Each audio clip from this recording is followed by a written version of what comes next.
Assalamualaikum warahmatullahi wabarakatuh. Salam dan bahagia ibu dan bapak guru hebat. Di mana ada kemerdekaan, disitulah harus ada disiplin yang kuat. Ki Hajar Dewantoro.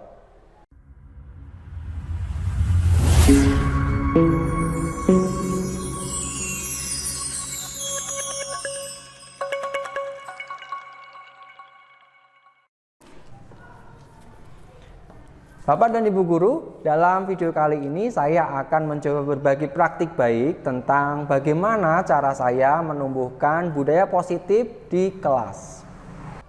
Untuk membuat sebuah budaya positif, pertama kita perlu merubah pola pikir dari paradigma stimulus respon menjadi pendekatan teori kontrol yang meyakini bahwa satu-satunya orang yang dapat kita kontrol adalah diri kita sendiri. Setiap orang mempunyai kendali kontrol atas apa yang akan diperbuatnya. Budaya positif ini dapat terwujud jika seseorang memiliki motivasi internal untuk melakukan disiplin positif.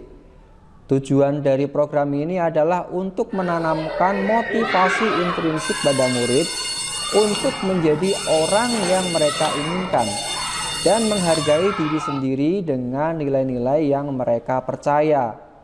Motivasi yang berdampak jangka panjang serta tidak akan terpengaruh pada adanya hukuman ataupun hadiah. Langkah awal yang saya lakukan adalah mengidentifikasi permasalahan yang sering terjadi. 3 hal yang menjadi fokus utama yaitu kebersihan sekolah, sikap saling menghargai, dan disiplin.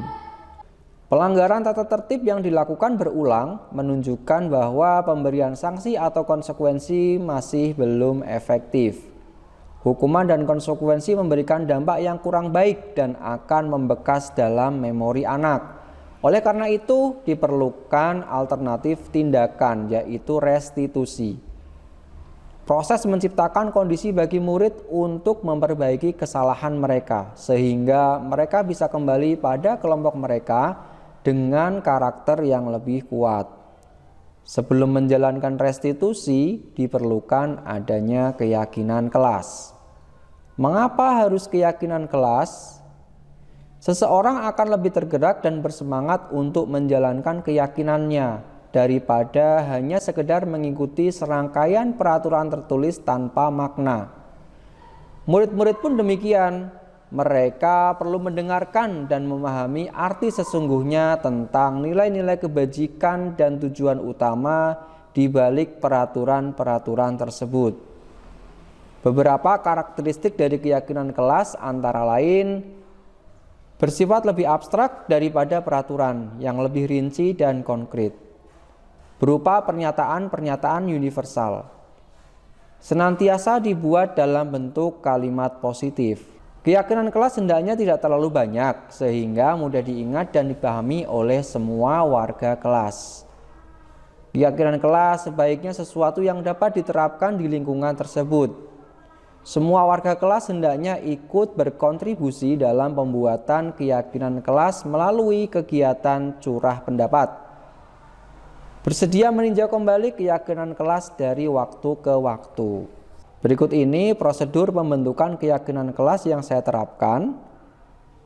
Yang pertama, mempersilahkan sewarga sekolah atau murid-murid di sekolah atau kelas untuk bercurah pendapat tentang peraturan yang perlu disepakati di sekolah atau di kelas.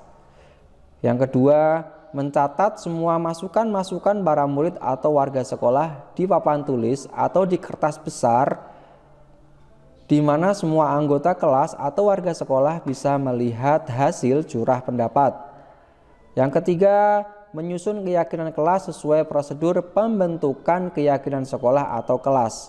Mengganti kalimat-kalimat dalam bentuk negatif menjadi kalimat dalam bentuk positif. Misalnya, jangan membuang sampah sembarangan, diganti menjadi buanglah sampah di tempat yang telah disediakan. Yang keempat, meninjau kembali daftar curah pendapat yang sudah dicatat.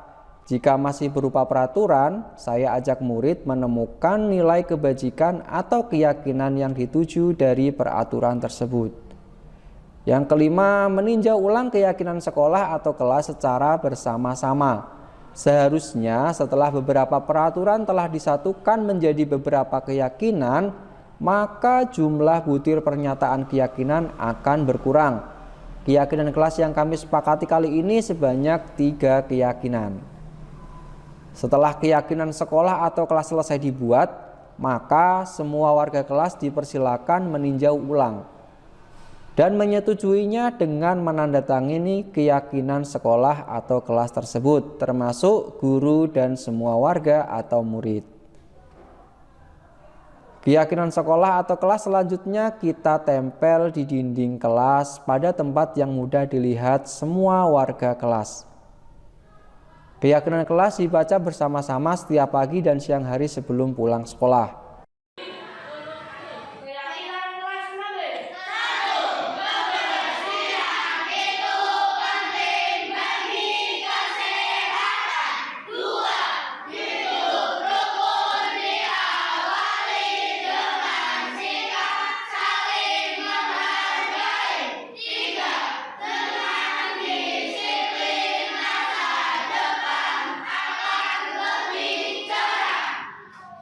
Keyakinan kelas yang telah disepakati bersama di kelas kami yaitu 1.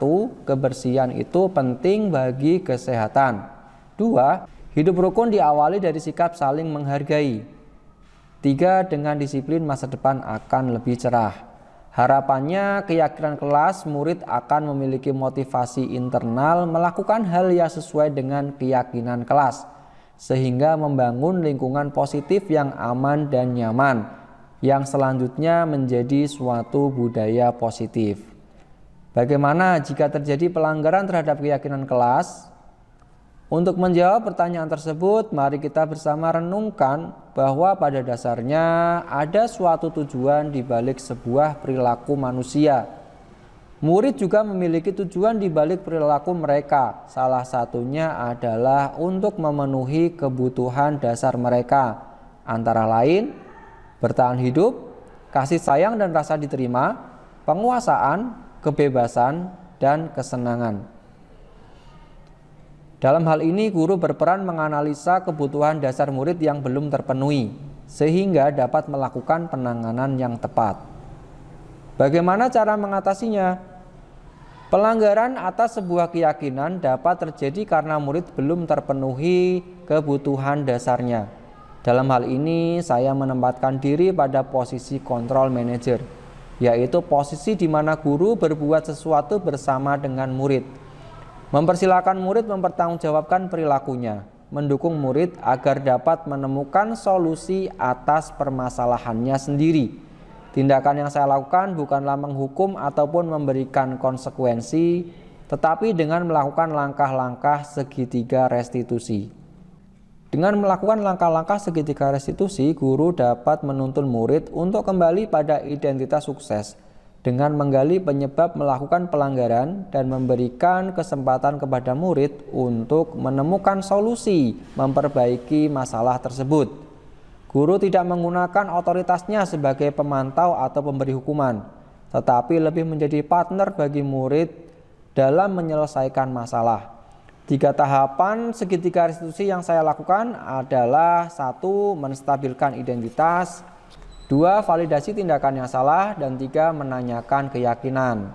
Untuk praktik pelaksanaan segitiga restitusi dapat Bapak Ibu saksikan pada video saya yang sebelumnya. Untuk linknya saya cantumkan pada kolom deskripsi. Bagaimana hasil dari keyakinan kelas dan segitiga restitusi? Penerapan restitusi dengan teknik segitiga restitusi memberikan peluang kepada murid untuk melakukan refleksi diri tentang apa yang telah dilakukannya, melatih murid merenungkan kembali keyakinan apa yang sudah dilanggarnya, menuntun murid untuk mencari solusi atas permasalahan yang dihadapinya. Dengan begitu, murid dapat menjadi orang yang lebih bertanggung jawab atas apa yang telah diperbuatnya. Hal ini tentunya harus diimbangi dengan kemampuan guru untuk mendengarkan dan menggali apa yang sebenarnya dibutuhkan murid. Mencatat hal-hal yang perlu dipenuhi dalam kegiatan pembelajaran selanjutnya, sehingga tercapai pembelajaran yang berpihak pada murid, yaitu pembelajaran yang dapat memfasilitasi keberagaman murid.